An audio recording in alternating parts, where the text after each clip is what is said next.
that's why the words can only point at the truth, but True. it can never be the truth. Truth, right? Yeah, can point, yeah. Never be the truth. So that he refused that logical reasoning, but you are encouraged by comparison, which is better, blind faith or logical reasoning?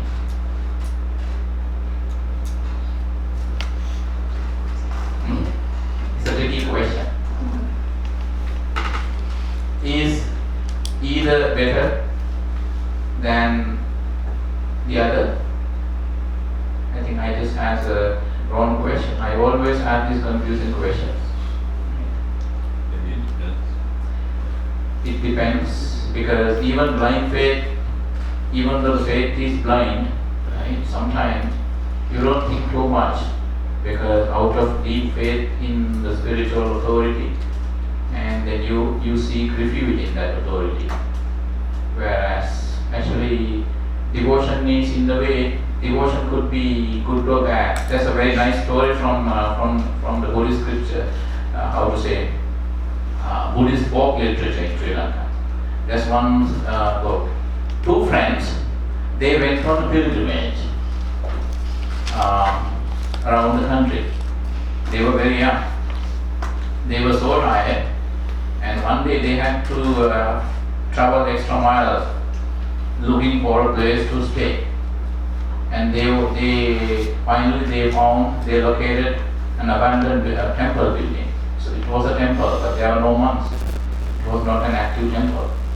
And then, so that they were tired, exhausted, they went to bed. As both woke up the following morning, and then the one who rested well, asked his friend, you know what? I rested well, so good, and then I'm not tired anymore. Today I can travel more miles. And the other one, oh, don't tell me that I couldn't sleep at all.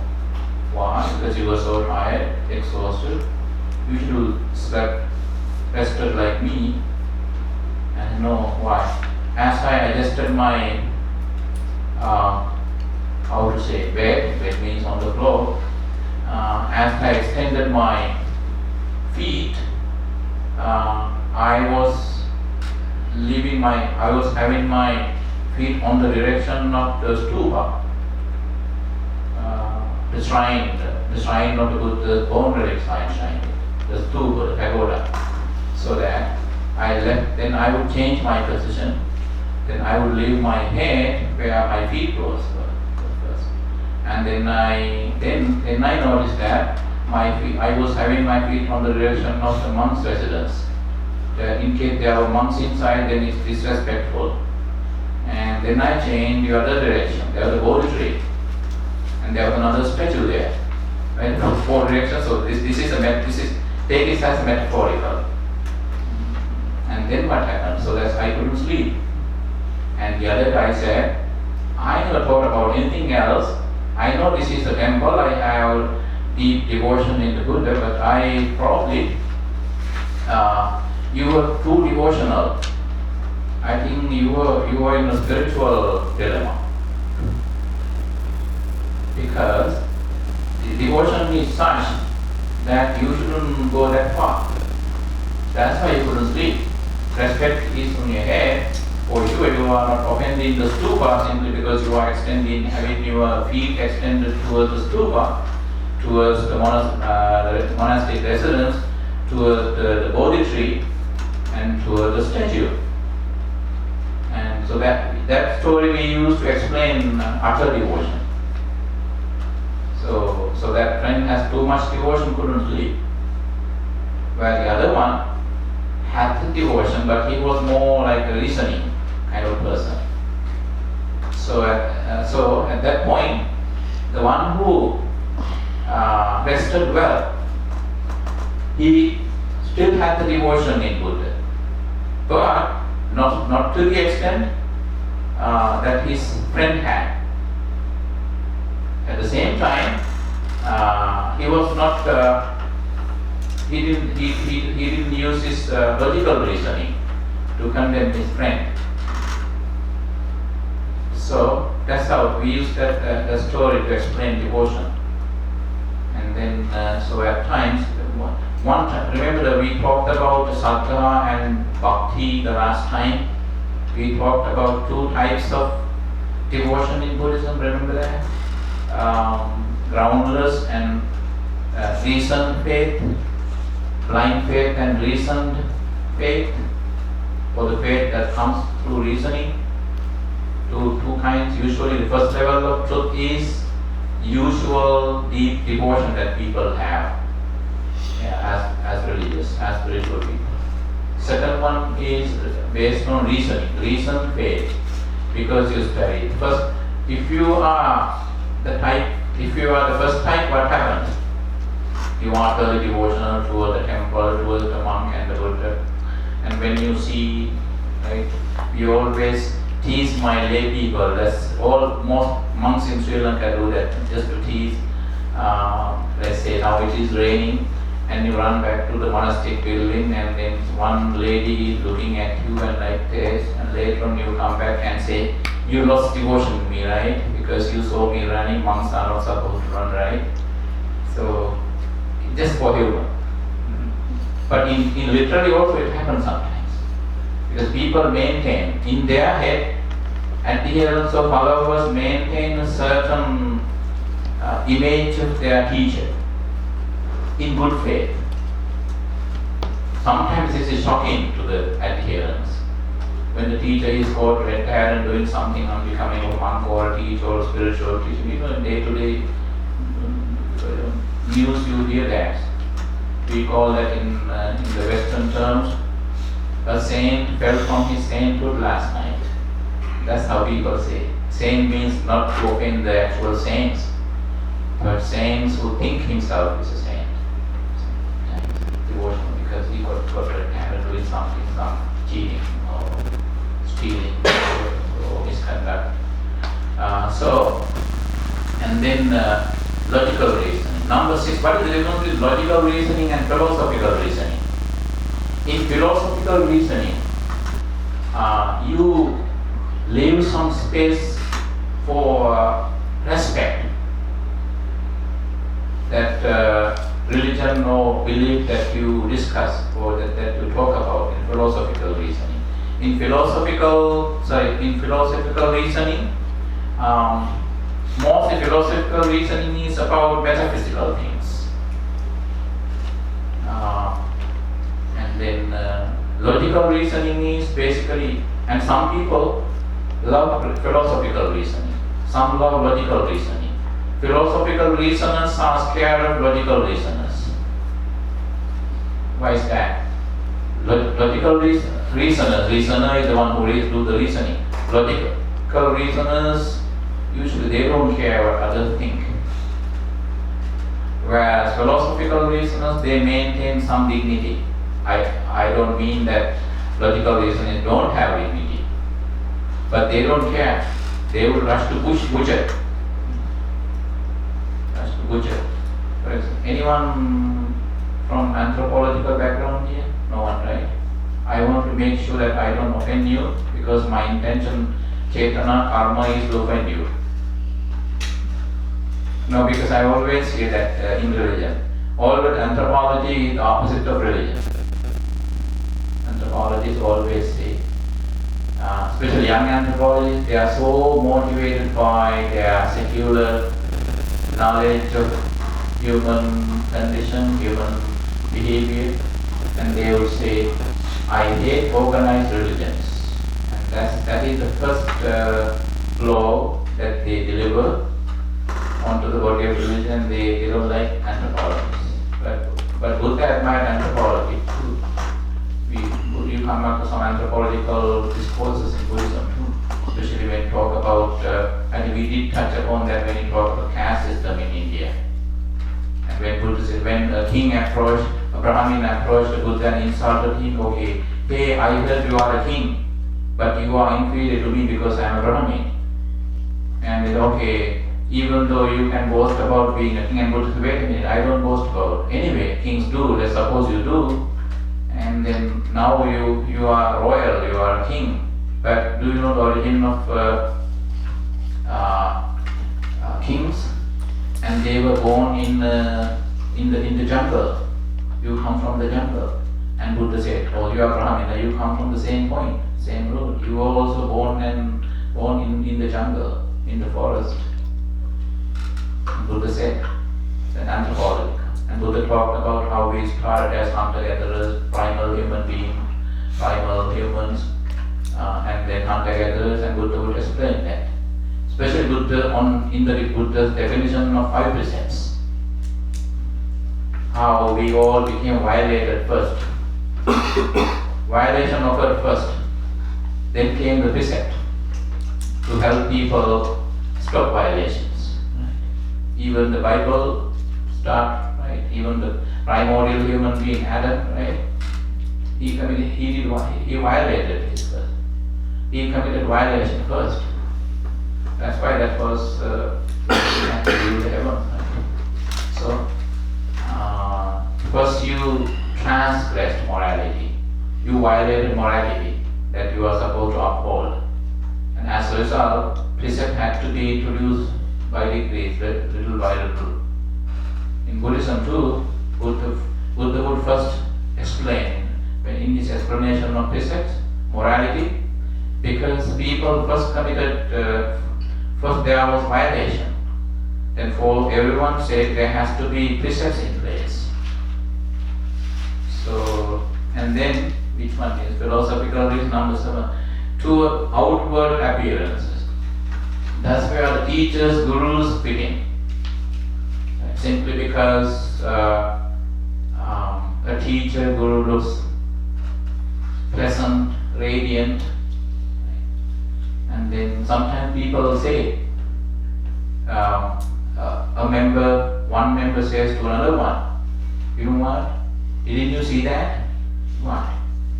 I saw an aura around his head. Or did you really see that?" "No, I didn't see that." "So you're not lying, right?" "Lying." "No, I'm not lying. I saw that." And then what? "Okay, wait a minute, I have to go talk to someone." And who? The second one who just heard that so-called, I don't know it, I respect the first person. Probably he saw, probably he didn't see.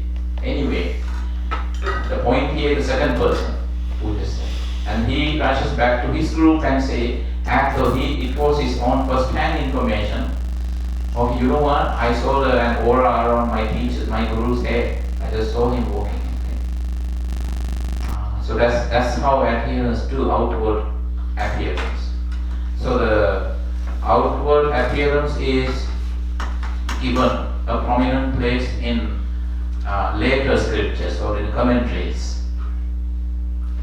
In commentaries, for example, in Outer Day, if I use a Judeo-Christian term like Latter Day always means something occurred after the original revelation or after the teacher as a divine personality, when he's gone. Anything that was written or came into being out of the original teaching is called Latter Day, right? Afterwards. So that's called towards outward appearances. Now, any questions so far before I move to the next step? Did Buddha ever address the origin of truth, or even in the Abhidhamma? Yes.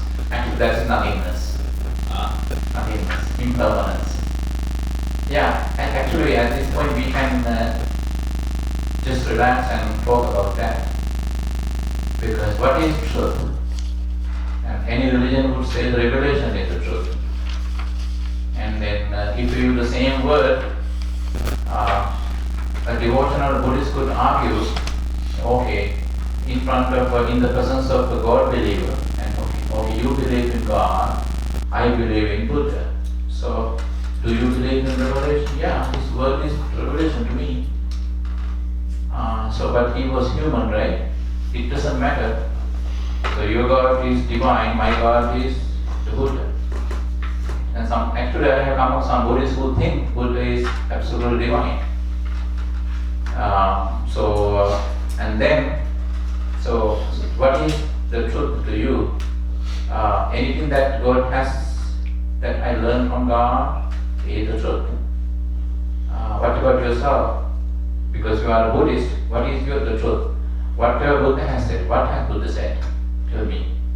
And Buddha says that actually that's what I call the two levels of truth. Right? And then he would simply say, people, so now, any primary explanation of truth in Buddhism starts with one popular term, perception. Perception means because in our perception we see a truth, but that perception-based truth is valid, but actually that is not the primary level of truth. Primary level of truth is how to say, it cannot be grasped even by even through philosophical reasoning, logical reasoning, even through devotion. And then what is truth then? And then Buddha would say, truth is that while everything does exist, it comes from nothingness. So, okay, now you just said, now I am the dialogue, right? One Buddhist, the other one is non-Buddhist, whosoever it is. Now, you just said you believe in truth, and you said that you believe in everything. At the same time, you said everything comes from nothingness. Explain to me. And the Buddhists would continue to explain. Okay,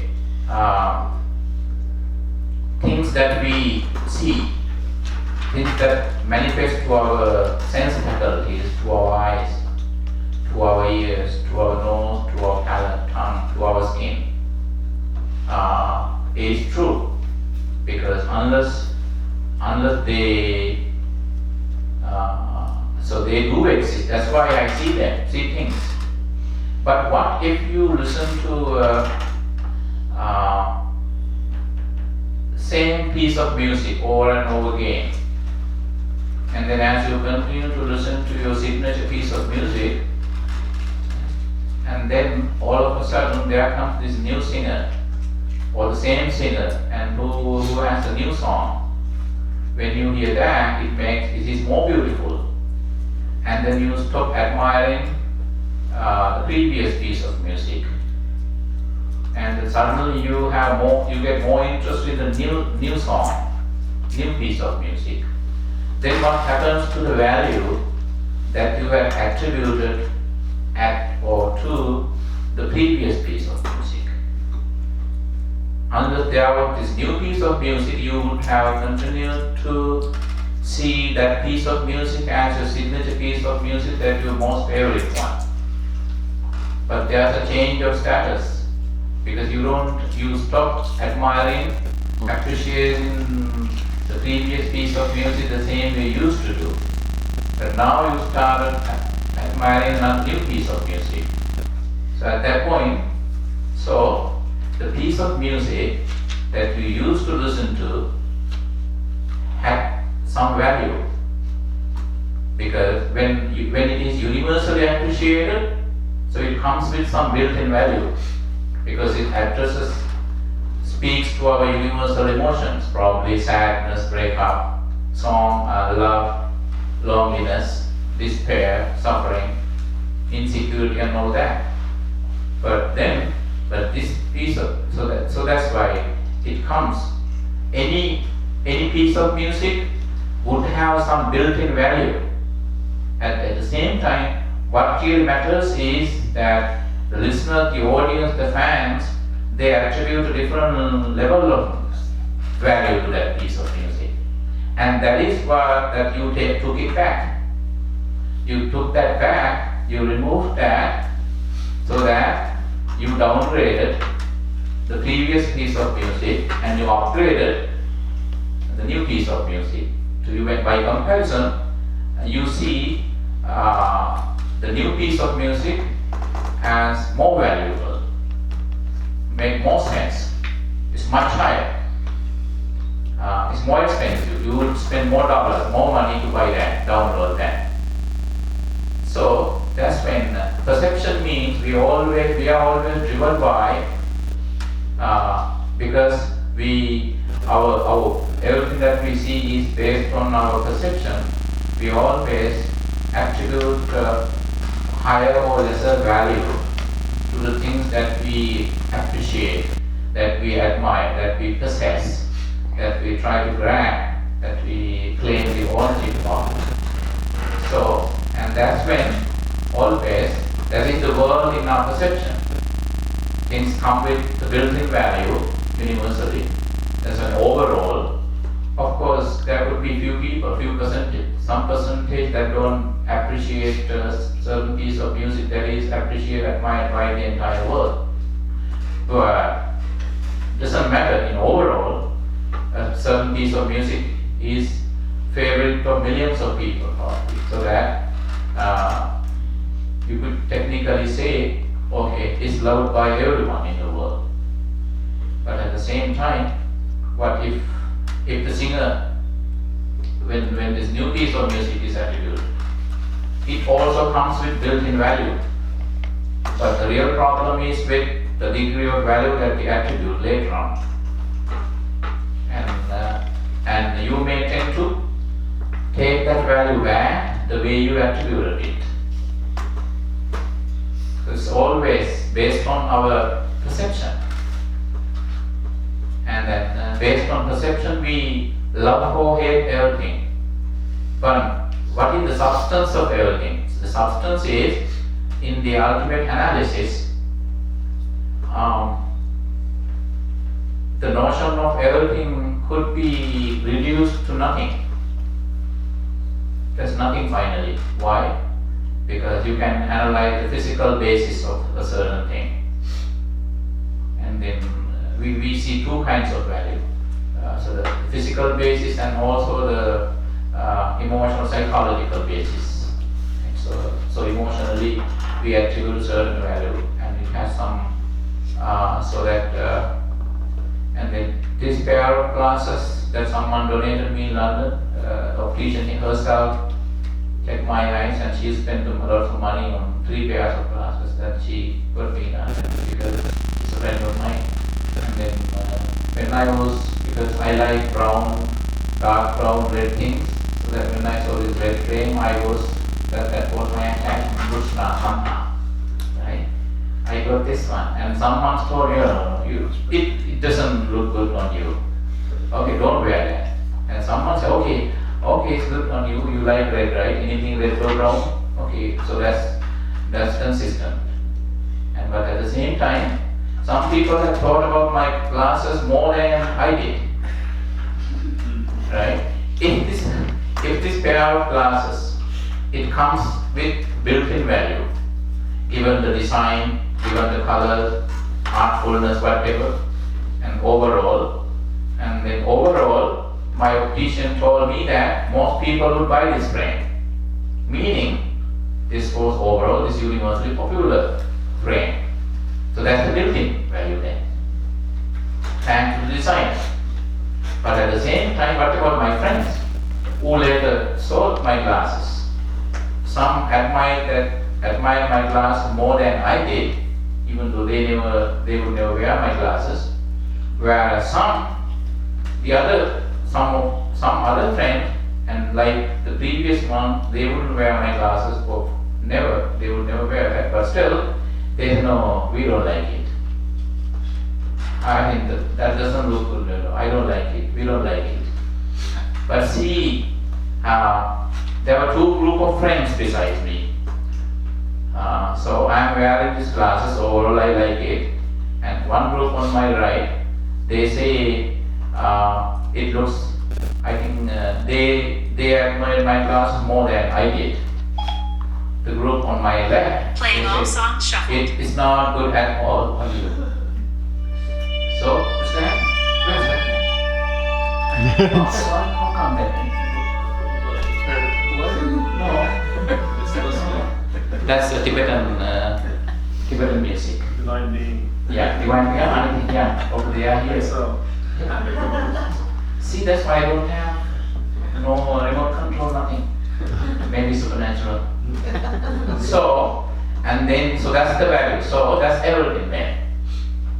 So everything, you could attribute higher value, you could take the value back, and then, because it's all based on your perception.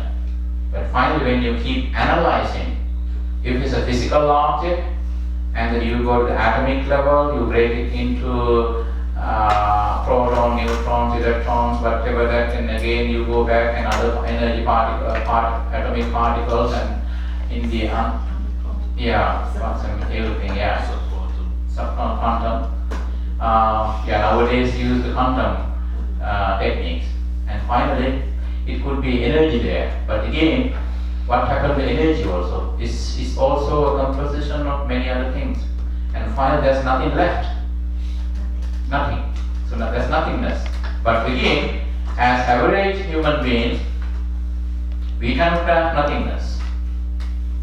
We find it difficult to do that. And if you say everything is nothing, and the people might find you crazy. That's why I like Buddhist humor. Like there's greeting cards, the Lama, Tibetan monkeys now, he got a greeting card from one of his friends. He's now opening it, says, "Not thinking about you." Not thinking about you. Meaning, so the phrase corresponds to nothingness. Actually, you are not my friend. I send you no greeting card. You are not my friend, and you are not reading, and there's no friend, there's no way for you to read because there's no one. You are not there. So that's the philosophical game. Yes? oh, I was going to say, there's a really great modern Zen teacher called Nisargadatta Maharaj, and he says, whenever you would become enlightened, you can't go there. You won't even know you're enlightened. There'll be no one there to recognize. That's true, yeah. There's no way to say, I am enlightened, right? Because when you start, we are subjective. Let us thank you. We use the subjective approach to truth. That has to be, that's what the scripture also. I think that's a good point for me to go to the next one. Subjective, yes? Real quick, so would it be wrong to say on a relative subjective level you're saying truth is a popularity contest? Yes, it is. It is. So it's like perception management kind of. Exactly. Perception management, even the very preacher who said that, finally if you ask him in detail, he wouldn't be able to explain that. So most of the time we have this romantic approach to spirituality. But things like 2 + 2 is not equal 5 though. It's not a popularity contest. It's like a relative truth. And then I also have several different truth axioms to share, but maybe if we have time later with this. You can just share. Well, okay, the one that belief is the enemy of knowing. Truth can destroy the world you used to live in. Truth doesn't need defending, it can defend itself. Yes. There's another one that says truth is all there is. So all of those can be unpacked a lot, but those are just some ones that come to mind. Exactly, yeah. So there's probably a lot of teaching in each one of those, but yeah, truth can be defended by itself. And truth is the opposite. What is it? The first one you said? Belief is the enemy of knowing. Yeah, belief is the enemy of knowing. Yeah. So that's actually that corresponds to Kalama as well at certain points, because tradition, outward actions of the teacher, revelation, and all that in general corresponds to belief, and then knowing. The nya that we explained in one of our previous sessions, nya, the consonant nya corresponding to knowing, and we also explained k, no w, to know. K is G in Sanskrit, but K and G belong to the same consonant category in Sanskrit. K and G. So it's knowing, to know. So yes, subjective approach. We have subjective approach learning, and that is all about the 4 foundations of mindfulness too, Satipatthana too. And in Satipatthana, you deconstruct your selfhood into 4 areas, right? Mindfulness. I didn't quite catch that. Yes. What you said, actually, I thought that the machine was talking to me. I thought I didn't quite get that. Yeah. So it's 2:47. There's a divine being. So you take a break now, right? Sure.